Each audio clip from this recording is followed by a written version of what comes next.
Olá, eu estou aqui novamente com vocês no meu canal do YouTube Opinião Simone Amorim. Sou instrutora de órgãos públicos para quem não me conhece, servidora do Tribunal de Contas do Estado do Mato Grosso do Sul há quase 30 anos, portanto, habilitada a falar de pequenos municípios, porque aqui no nosso estado, a maioria dos municípios é pequenininha, tem aí até 30 mil habitantes, 35 mil habitantes. E aí nós temos estruturas então carentes de forma muito efetiva da atuação de diversos setores, como o da controladoria.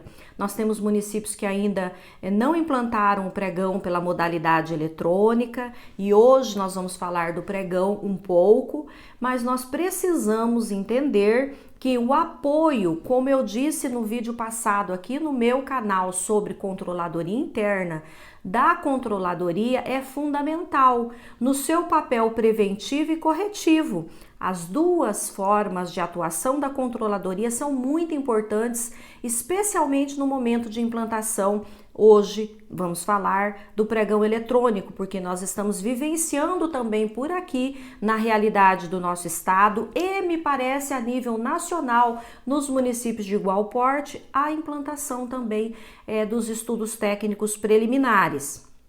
Eu falava esses dias com um servidor de um município pequeno da Bahia que não sabia nem o que é estudo técnico preliminar. E eu costumo dizer que esse assunto pós-pandemia vem com tudo, porque não dá para viver mais nas contratações públicas sem a fase de planejamento materializada nos autos.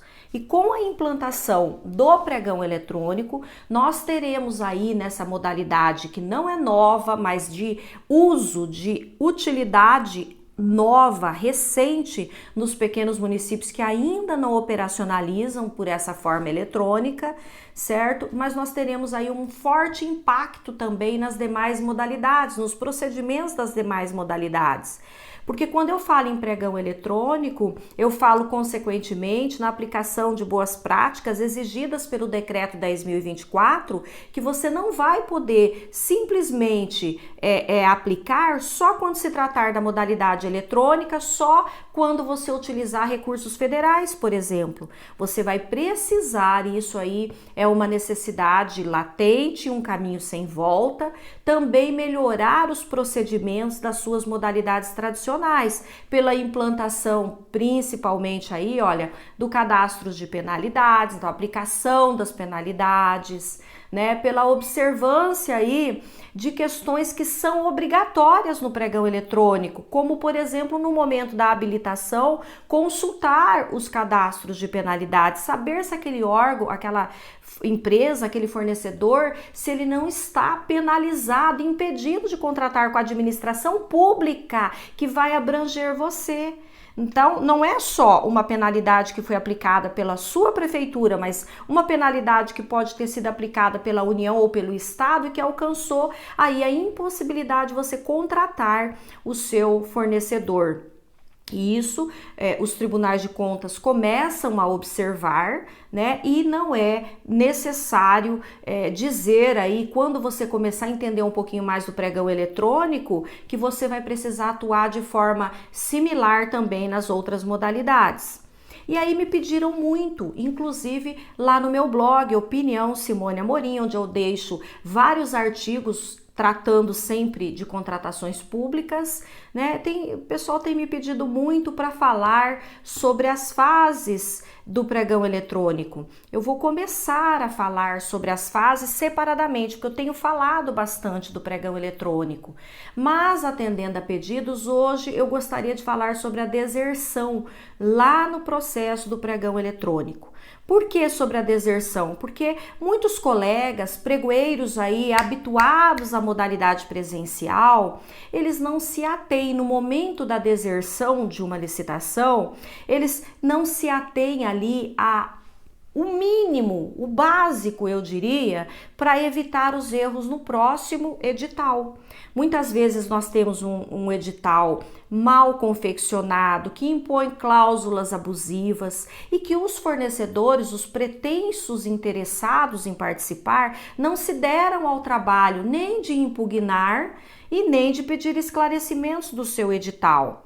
Mas ele pensa, muitas vezes, é tão absurda essa colocação, é tão absurda essa exigência, é tão exorbitante que vai ser deserta, e acaba sendo deserta.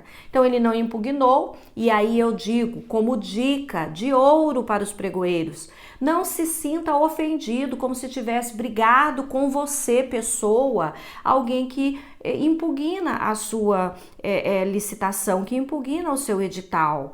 E, ao contrário, aproveite-se da oportunidade para melhorar o seu edital, para não cometer os mesmos erros no próximo edital, inclusive, certo? E não se oponha a responder aos pedidos de esclarecimentos, ainda que sejam interpostos intempestivamente, porque lá na frente você vai poder, de repente, você evita que lá na frente você tenha uma demanda judicializada, você tenha uma denúncia, uma representação numa corte de contas, exatamente porque você poderia ter observado aquilo respondendo um pedido de esclarecimento de alguém que se opôs ao seu edital.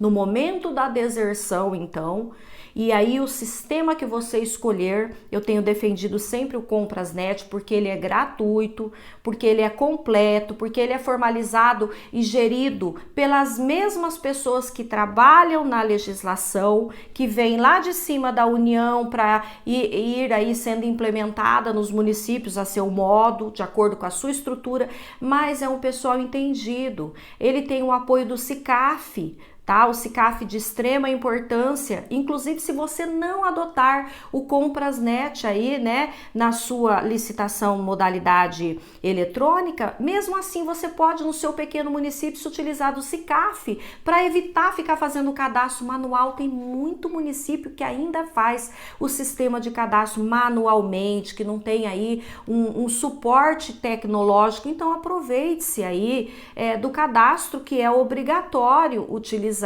lá quando você optar pelo Comprasnet no seu pregão modalidade eletrônica. E aí eu dizia, se você tem uma licitação deserta, então você tem uma preocupação em estar observando se o seu edital tem algo errado, se você não impôs alguma cláusula abusiva, alguma cláusula que impediu os pretensos fornecedores de participarem. Aliás, se você tiver aí vários fornecedores que poderiam ter participado, potenciais fornecedores que não participaram da sua licitação, mais ainda você deve se ater para os motivos que a sua licitação resultou deserta, ok? Então, a minha dica de hoje é: analise o seu edital. Se a sua licitação foi deserta, verifique, vá até um pretenso fornecedor, aquela empresa que é habituada a participar, que tem o conhecimento, tem o know-how, vai e pergunte a ela: olha, por que você não participou do meu pregão? Né? Eu abri lá um pregão, uma licitação, qual foi o problema? De repente a própria empresa vai te alertar de alguma coisa absurda que constava no seu edital para que você promova as melhorias necessárias, ok? Eu tenho um livro, Manual do Pregão Eletrônico, Simone Amorim, onde eu falo muito bem sobre essa, né, muito bem em quantidade, aí, em debate, sobre essa questão da licitação deserta, tá? Se você tem uma licitação deserta, os procedimentos que você deve adotar antes de ir, muitas vezes erroneamente, para uma dispensa aí em razão da deserção. Tá? Eu falo aqui também de um outro tema que eu vou abordar num outro vídeo, no meu próximo vídeo, acredito, mas ainda esse mês, nós estamos aí em setembro, né? Iniciando setembro de 2020, pode ser que você me ouça daqui a algum tempo ainda, mas esse mês de setembro ainda eu pretendo falar sobre vários assuntos relacionados ao pregão eletrônico, dentre eles, inclusive, além da deserção que a gente está falando hoje, da análise preliminar das propostas,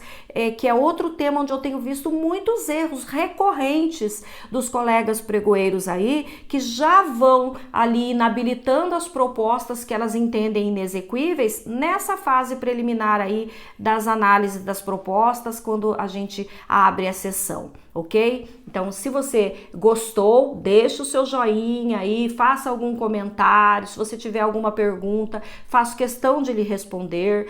Pode entrar em contato comigo direto lá no meu blog Opinião Simone Amorim, ok? Se inscreva no meu canal, ative o sininho para que você receba as novas publicações aí. Todas as terças-feiras eu tenho vídeo novo aqui no canal, feito para você com todo carinho, servidor público, para você se melhorar nos procedimentos aí das contratações públicas, ok? Forte abraço no seu coração e até o nosso próximo vídeo.